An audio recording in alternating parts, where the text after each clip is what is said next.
மதுரையில் விசாரணைக்கு அழைத்துச் சென்ற இளைஞர் இறந்த வழக்கு சிபிசிஐடிக்கு மாற்றம் செய்யப்பட்டிருக்கிறது.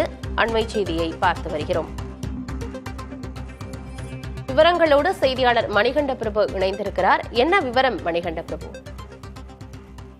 ஆனந்தி, மதுரை அண்ணாநகர் காவல்துறையினரால் விசாரணைக்கு அழைத்துச் செல்லப்பட்ட இளைஞர் தினேஷ்குமார் உயிரிழந்த வழக்கை காவல்துறையினர் அந்த வழக்கினுடைய விசாரணையை சிபிசிஐடிக்கு மாற்றி உயர்நீதிமன்ற மதுரை கிளை உத்தரவு பிறப்பித்திருக்கிறது. மதுரை மாநகரி பகுதியைச் சேர்ந்த செல்வகுமார் மற்றும் தினேஷ்குமாரினுடைய தாயார் முத்துலட்சுமி ஆகியோர் தாக்கல் செய்த இந்த மனுவில் மதுரை அண்ணாநகர் பகுதியைச் சேர்ந்த இளைஞர் காவல்துறையினரால் விசாரணைக்கு அழைத்துச் செல்லப்பட்டு அங்கே அவர் மர்மமான முறையில் உயிரிழந்திருக்கிறார். இது குறித்து உரிய விசாரணை நடத்த வேண்டும். இந்த விசாரணையை அண்ணாநகர் காவல்துறையினர் மேற்கொள்ளக்கூடாது.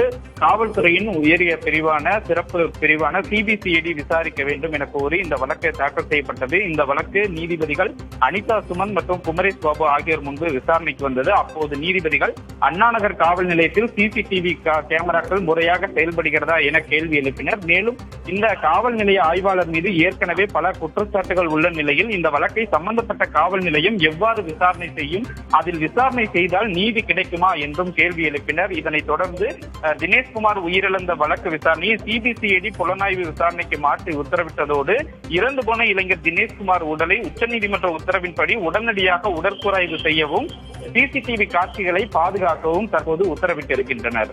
ஆனந்தி, தகவல்களுக்கு நன்றி மணிகண்ட பிரபு.